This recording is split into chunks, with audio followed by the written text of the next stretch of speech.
Morning, everyone. Just a couple of quick announcements.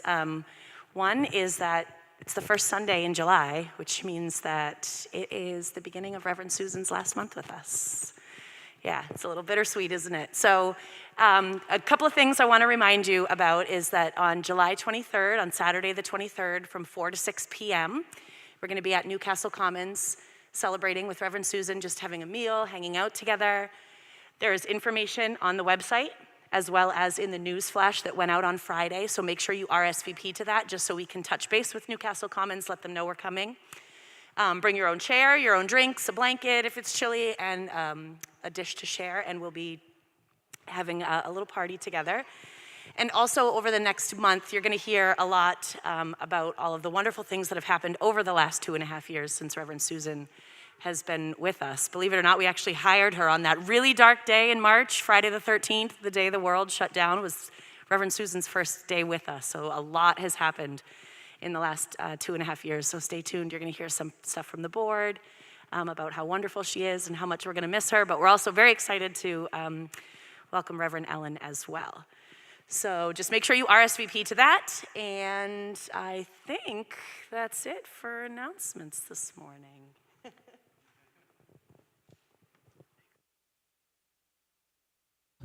I seem to be having like inside out day. I forgot to light the candles and I forgot that I speak before Jen. I'll blame it on the heat. So good morning and welcome. We gathered this morning, some of us here in the sanctuary, some of us via the internet, and I'm glad you're here with us regardless of how it is that you're with us. If you have been with us before just once or many times, or you come every week, welcome again this morning. And if you are here for the first time, then a very special welcome to you. For those who might need them, there are listening devices available in the rear of the sanctuary, and one of the ushers or greeters can help you with that. My name is Myra Aaronson, and I am one of a team of worship associates who have the honor and the distinct pleasure of working with our interim minister, the Reverend Susan Sahusky Brown, our director of Lifespan Ministries, Kirsten Hunter, and all the rest of our wonderful staff, some of whom you see, others who work behind the scenes to bring worship services to you each week. We continue to thrive as a community due to the commitment and efforts of all of us, those whose work is visible and those whose energy is expended less publicly. Like a bucket that fills with water drop by drop, our congregation is filled with joy, energy, and resources, thanks to all the drops that everyone puts in. Reverend Susan is off today, and Kirsten and Jen, I'm guessing, are sleeping because they just got back late last night from an amazing service trip with the youth to West Virginia. I don't know if you followed them on Facebook, but it just was an amazing experience to read their daily logs. We should be very proud of all of them. Thank you to the parents who raised these kids. Our guest in the pulpit today, since Reverend Susan and Kirsten neither will be here, is our own Bret Newbury, one of my worship associate colleagues, and it's kind of fun to see you on the other side of the chancel today. The gift of music will come today from our music director, Jonny Peiffer, our pianist, Susan Adams, Cathy Okhuysen, and the South Church Pickup Choir, which you can be part of any Sunday by showing up at 9 or 9:15 and learning the songs of the day. The time for all ages will be offered by Joanne Piazzi, and following that, the children are, as always, welcome to stay here in the sanctuary with their families or go outside to play. If you would like to socialize after the service, we'll be having fellowship time on the portico, thanks to our fellowship associates' efforts. And speaking of the portico, the beautiful pots of those big pots of gorgeous flowers were provided by Beth Fisher. So now let's settle in and begin with the invocation. I think I have that in the right order.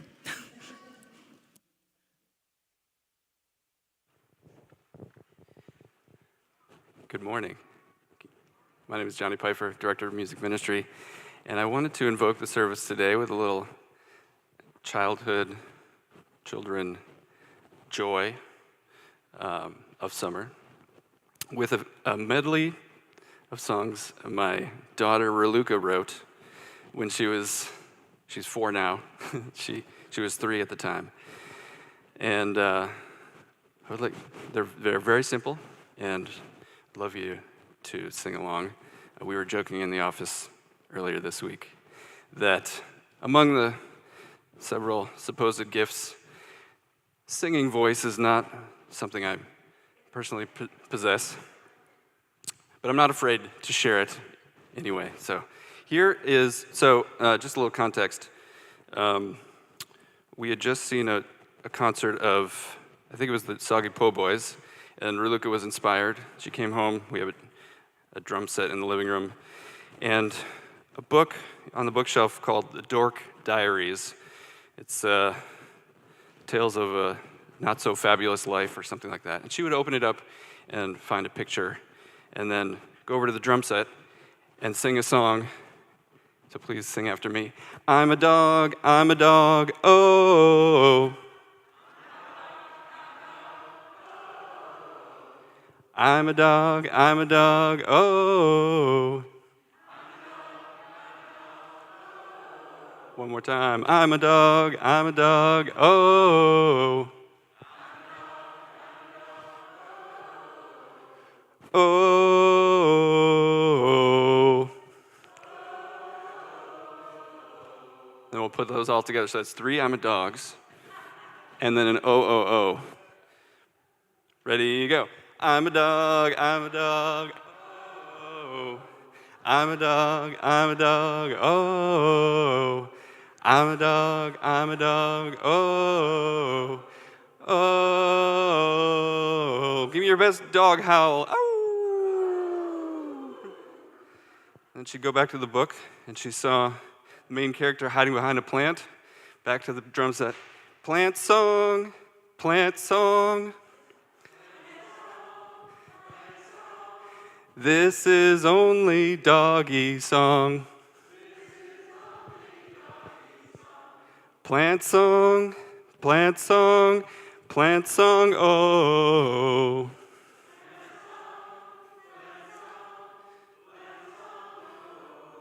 Try to sing with me. Plant song, this is only doggy song. Plant song, plant song, plant song, oh. So we think it's about a plant. She tricked us again with the doggy songs. And then back to the book. And our main character has fallen in the cafeteria with food all around her. Back to the drum set.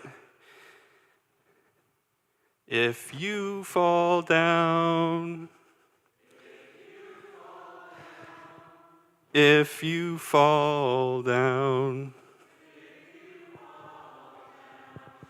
there's nothing wrong. I know something's new. Sing it with me.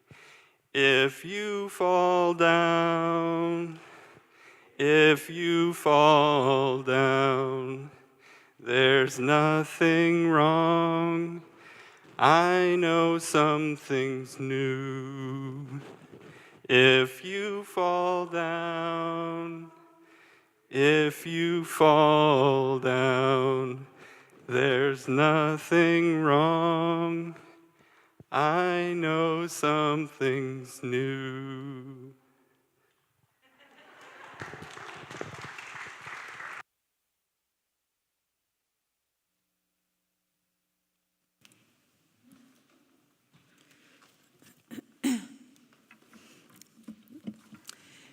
If you are watching us remotely, I invite you to light your own candle while we light the chalice here in the sanctuary.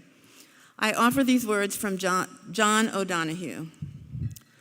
When you regain a sense of your life as a journey of discovery, you return to rhythm with yourself. When you take the time to travel with reverence, a richer life unfolds before you. Now please stand as you are able and join me in reciting the mission statement, which is in your order of service and on your screen. At South Church, we nurture spiritual growth through worship, learning, and community. We celebrate the worth and dignity of all people, and we inspire one another to act on our faith in the larger community. Thank you.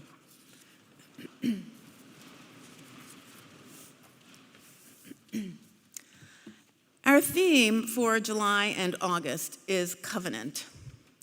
I don't think I ever used the word covenant or thought about covenants at all until I joined a Unitarian Universalist congregation.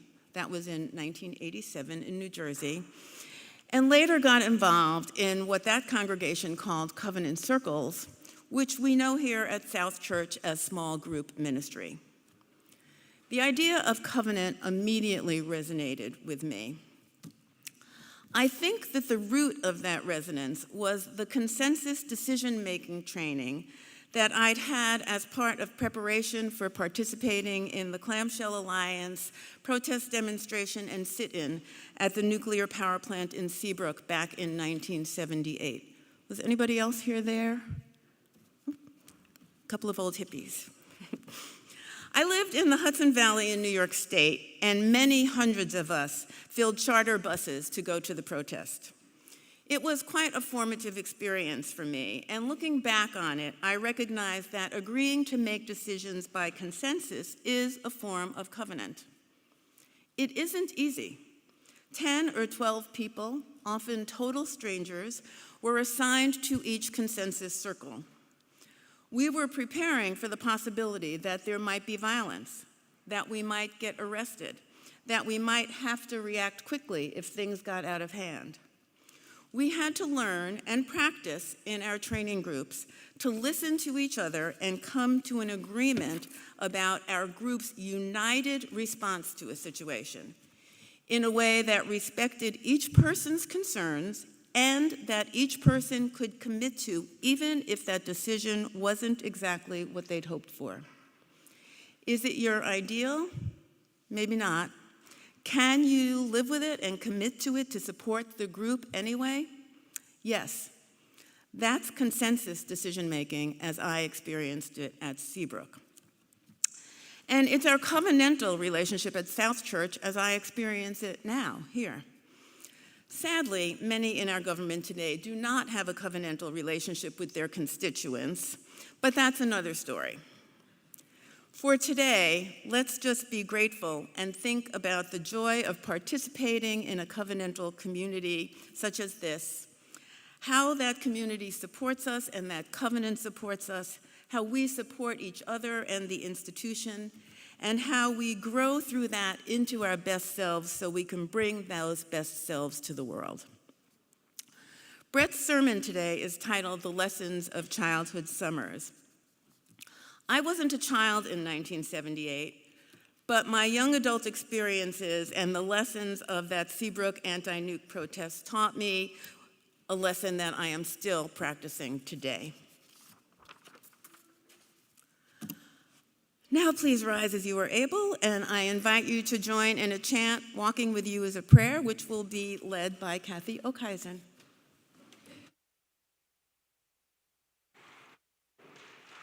So the words to this are basically the title of the song, Walking With You is My Prayer.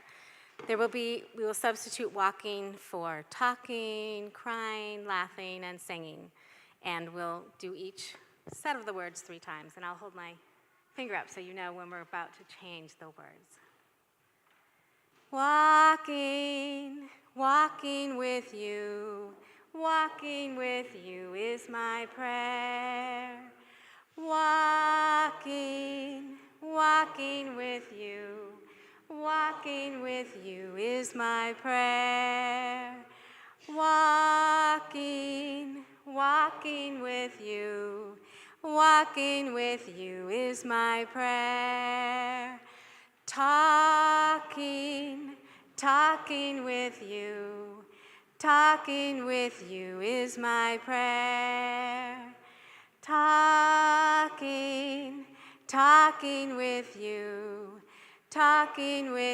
is my prayer. Talking, talking with you is my prayer. Crying,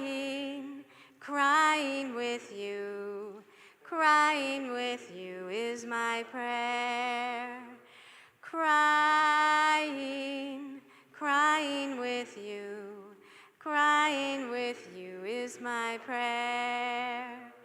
Crying, crying with you is my prayer. Laughing, laughing with you is my prayer. Laughing, laughing with you is my prayer. Laughing, laughing with you is my prayer. Singing, singing with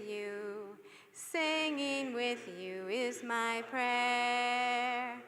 Singing, singing with you is my prayer. Singing, singing with you is my prayer.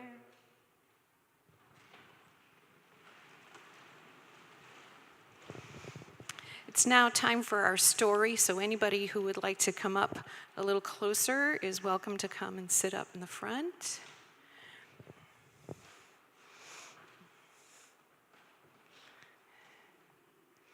When I was getting dressed this morning, I realized that there are some times that we wear specific clothing for different occasions, right? What's something that you might wear for a specific thing that you wouldn't wear anywhere else? Can anybody think of something?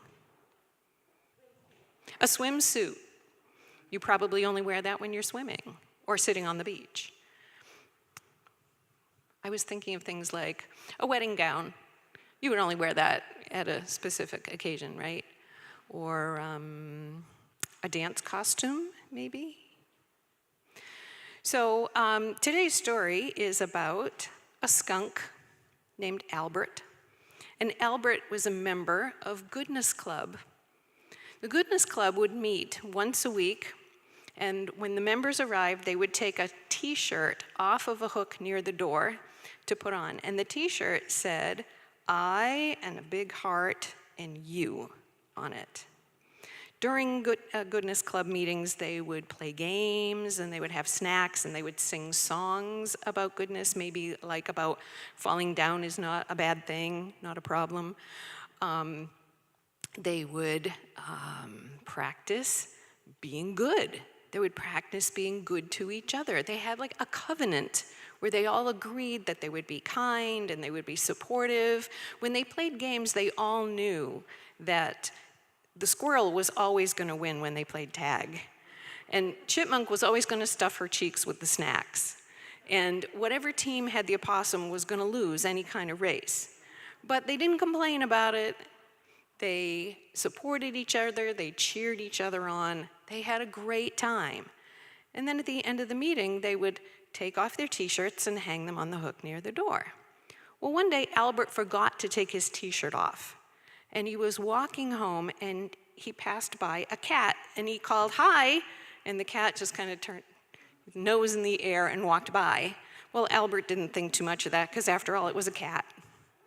But then he passed a woodchuck coming by, somebody that he often saw in the neighborhood, and Albert called, "Hi," and the woodchuck gave him a strange look, didn't answer, and went by. And Albert thought, "What?" And he looked down and realized that he was wearing a t-shirt that said, "I love you" on it.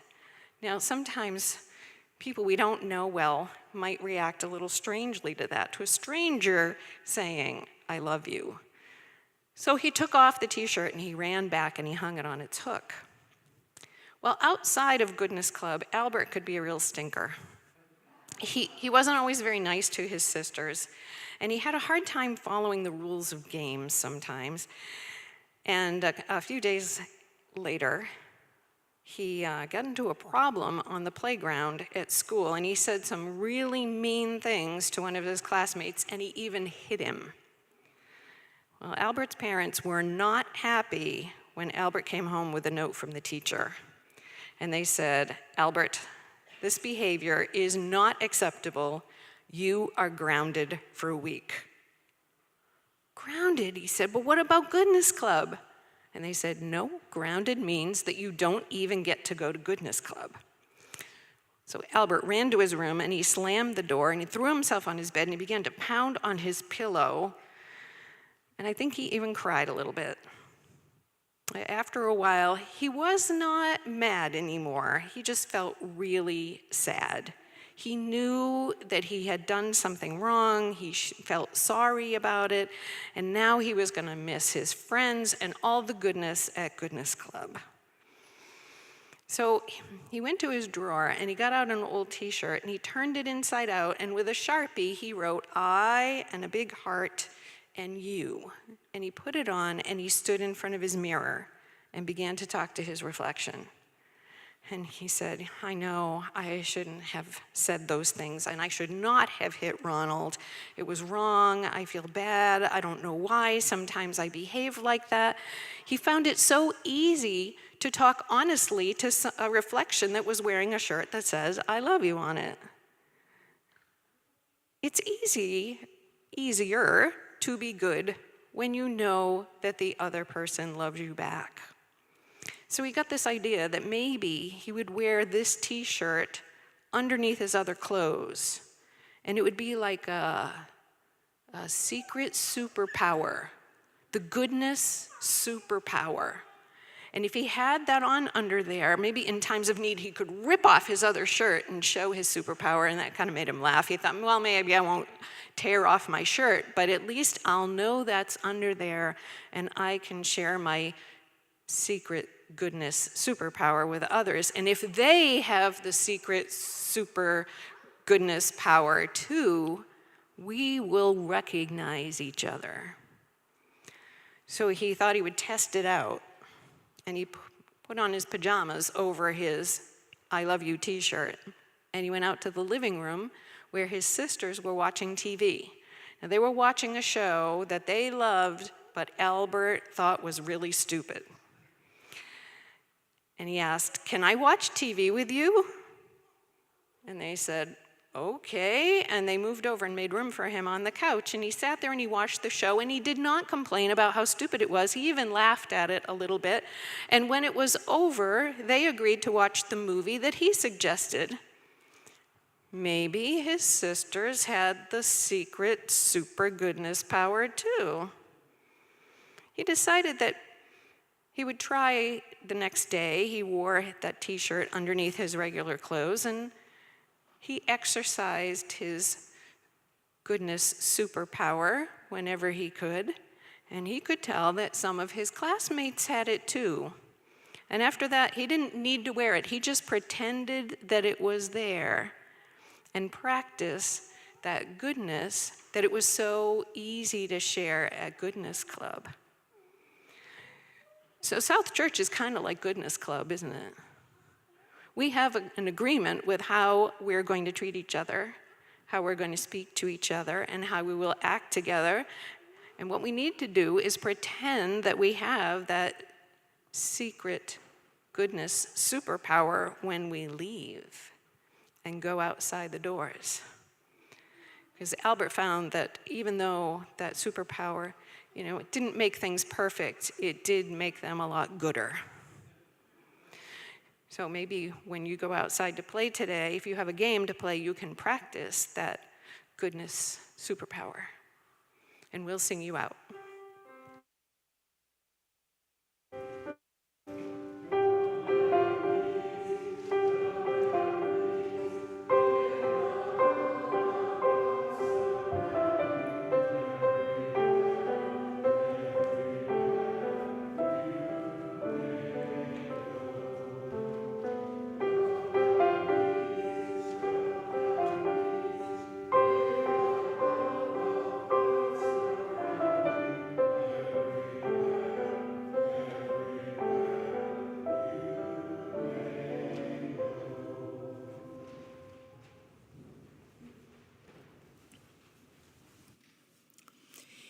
Each week at the Offertory, we combine our resources to support South Church, the building, staff, congregants, and the greater community.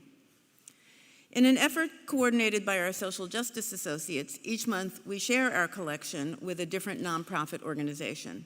This month, we are supporting Seacoast Family Promise, which for nearly 20 years has been helping families with children who are experiencing homelessness by providing temporary food and shelter and empowering these families through a structured program to achieve self-sufficiency.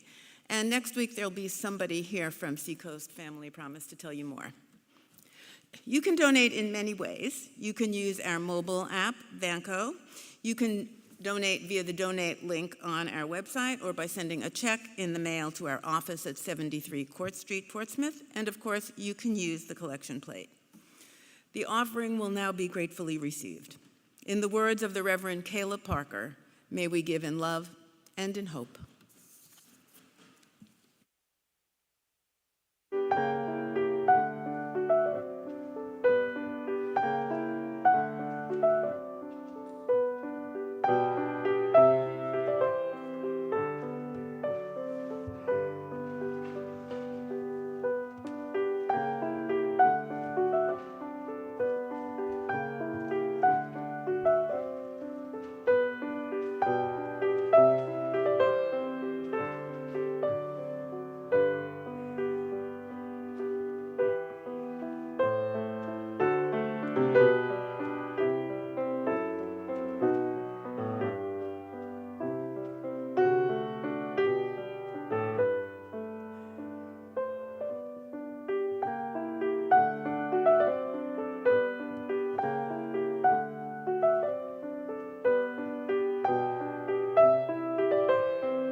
I ask you now to settle yourself in a spirit of prayer.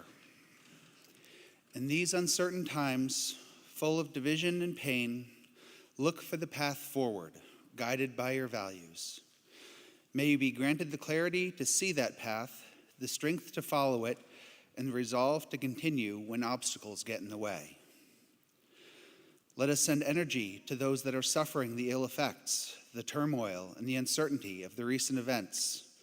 May they also find a path forward.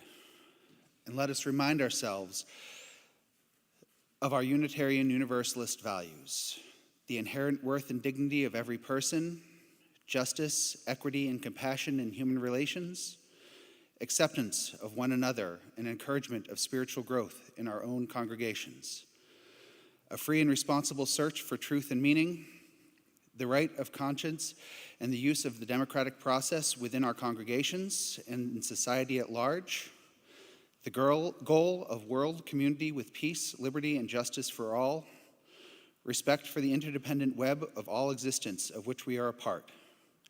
May these values help guide each of us in our own way. Now I invite you to come forward, if you wish, to light candles, putting energy to your own joys or concerns. And remember that you are not alone here. If you have a particular need, please fill out a pastoral card and let us know so that our wonderful community can support you. Please come down the sides and back up the middle to light candles of joy and concern.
I presume that everyone here was a child at some point. I suppose that it might be possible that some sort of higher power or God said, well, for instance, let there be Myra. And so she was, and it was good. But that has not been my personal experience. While all our childhoods were and are different, I hope that each of you got to experience the sense of wonder the way a child does. Because the sense of wonder of a child is different. I'm not going to say bigger or stronger, but different. You have less experience to draw on, fewer lessons in life to compare that which puts you in awe. But if you can, try to remember that childlike sense of wonder as I move forward. To me, summer, as we have entered into now, is the ultimate time for exploration. As was more typical of the 70s and 80s, I had a much less parental oversight and much more freedom to do as I pleased. There were simple rules to keep me safe near the ocean: no docks, no rocks, no beaches, no peaches, although peaches were actually just fine. And I was expected home in time for dinner if I had not made other plans. While many of my friends strained at the no beaches rule, I preferred to spend my time in the woods. I think I've spoken before about the old mill dam in the woods behind my mother's house in Boothbay. It seemed ancient to me, with the forest having reclaimed whatever mill building was there, leaving just the dam, with the cutout for the water wheel. My friends and I would dare each other to walk across the top of the dam, with a steep drop to the downstream side and enough leakage to call the integrity of the dam into question. I could spend forever looking into the water streaming out of the cracks, creating mini rainbows in the dappled sunlight. The strength of this aged structure and the beauty it created inspired me to want to leave a lasting mark on the world around me, and a positive mark for good.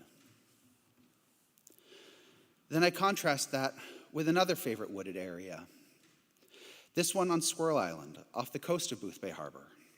A dark path, thick woods, known as the Boogeyman Trail. On this trail, I and my friends were challenged to overcome the fears of the unknown and unseen. The trees closed in, keeping the path in perpetual dusk. The undergrowth thick enough to keep us from seeing off the trail at all. For the uninitiated, there was even a dead-end branch path that could leave you completely lost if you were not paying attention. I got good at this path, so good that I could walk it in the dark of night without a flashlight, much to the chagrin of my friends who were unwilling to follow me. Occasionally, adults and teens would put things in the trail to frighten: creepy masks, scarecrows, fake spiders and webs. I learned that it was fun to be a bit scared, just a bit, when I knew it was really safe. And then there was the fairy forest, a magical forest. It was a lightly wooded area with lots of moss and old stumps that inspired creativity in the form of fairy houses. We would take sea glass, shells, sticks, and other items we could scavenge and make small houses out of the stumps. This was something of a tradition, started, I think, by my mother in her childhood, that has since spread across the central Maine seacoast. One could spend hours or even days constructing a well-thought-out facade, adding to the magic of the forest. My personal favorite was a fairy house with a sign that said Moeller Brothers Tooth Fairy House. It had a collection of animal and baby teeth arranged neatly on shelves made of driftwood. Pictures of these fairy houses were made into books, and people would come as tourists just to walk through and experience the magic for themselves. Learning to respectfully work with nature, creatively using things that could be found in the area, were key to the perpetuation of this particular tradition. The fairy forest was not the only example of people helping to make the woods magical. One summer, someone, and I never did find out who, though I suspect my own mother, she comes back as a leading suspect to many things like this, but someone spread pennies along the paths for people to find. Now, these were not just any pennies, but the older wheatback pennies that had ended production in the 1950s. Some of you may remember those or have found them in your own collections. Every time I or a friend found one, it was an event. We gathered people together and had to talk about it, talk about where we found it, talk about what date it was manufactured. All sorts of examinations were done. We built a mythos around them and decided that a powerful being that we dubbed the Great Squirrel must have left them for us. I still keep a couple of the ones that I found as a reminder of how the mundane can be turned into the magical. All this time in the woods also inspired the building of forts. Some were nothing more than a clearing with a few branches bent over to provide cover. Others, as I got older, became much more elaborate. There was a teepee that I helped build using some spruce trees. The trunks became the poles, and the needled branches became thatch. Spent many hours working on that and then playing in it. A larger domed fort was built later, largely the same way, by a group of my friends. And then the ultimate fort, the one that lasted for several years, suitable for camping out, using discarded doors as a floor, live trees for supports, and a large blue tarp for walls and a roof. As I transitioned from my early childhood years to my preteen years, this was the site of ghost stories, card games, and early forays into spin the bottle.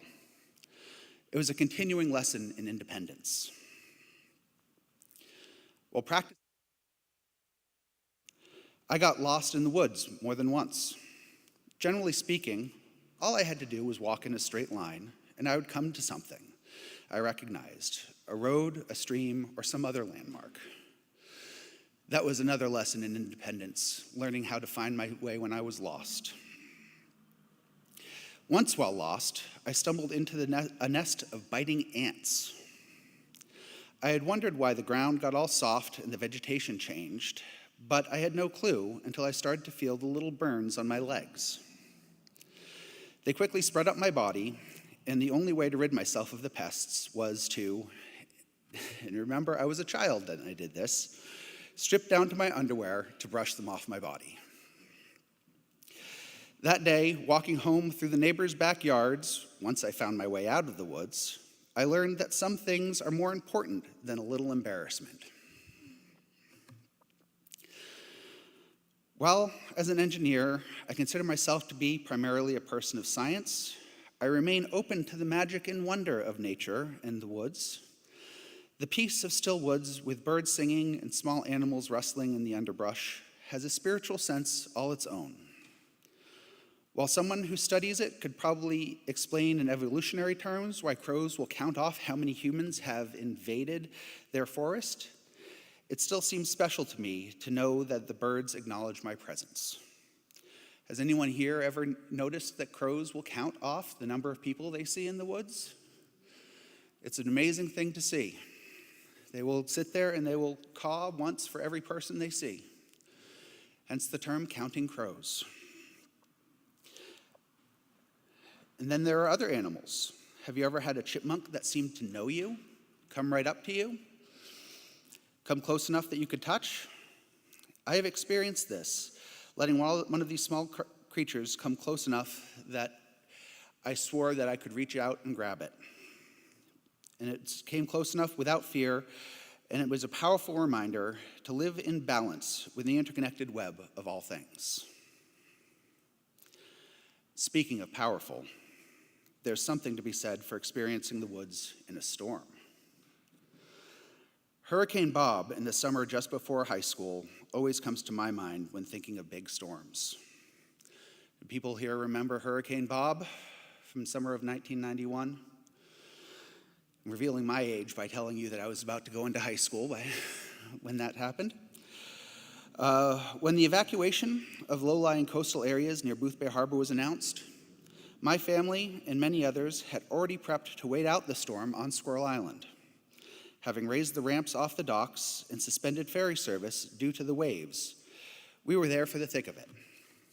The most powerful parts of the storm passed directly over us. During the storm, we went for walks to look at the waves, to see the trees bend, and generally experience the winds. While it may seem foolish, my friends and I all became amateur weather spotters. In the woods on the east coast of the island, one could really see the power of the forest.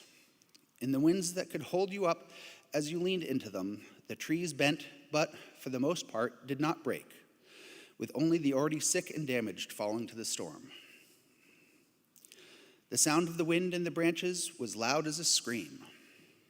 In some areas, it felt like the ground itself was breathing as the trees bent to the point that their roots could move and pull up on the ground, making it swell then release.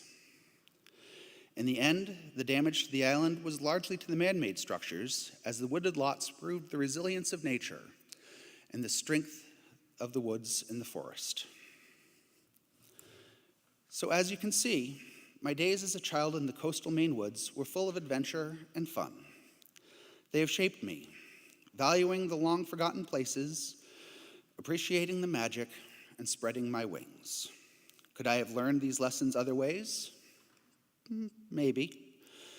But that would have made me a different person than I am today. All this is to say that I value the freedom my parents gave me in those years to explore and experience nature. I encourage parents and children to find boundaries that they are comfortable with and maximize that freedom and discovery today. And I encourage one and all to go into nature and appreciate its beauty, its spirituality, its fragility, and its strength. I hope you find it as satisfying as I do, and that you can, even for a moment, view it through the eyes of a child who has a world of wonder before them. Now I invite you to stand to sing our final hymn, number 328, I Sought the Wood in Summer.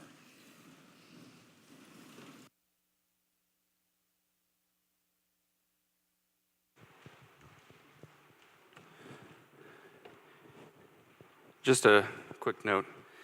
This is a new hymn to me, and it may be unfamiliar to some of you. So our pianist, Susan Adams, is going to play through the whole thing, so you can follow along and get the tune in your ear.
We extinguish this flame, but not the light of truth, the warmth of community, or the fire of commitment.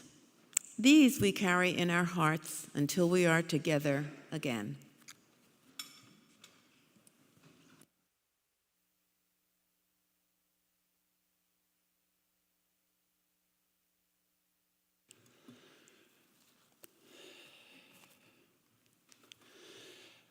Go forth today on a path into summer, a season of life and growth, a time to explore and discover.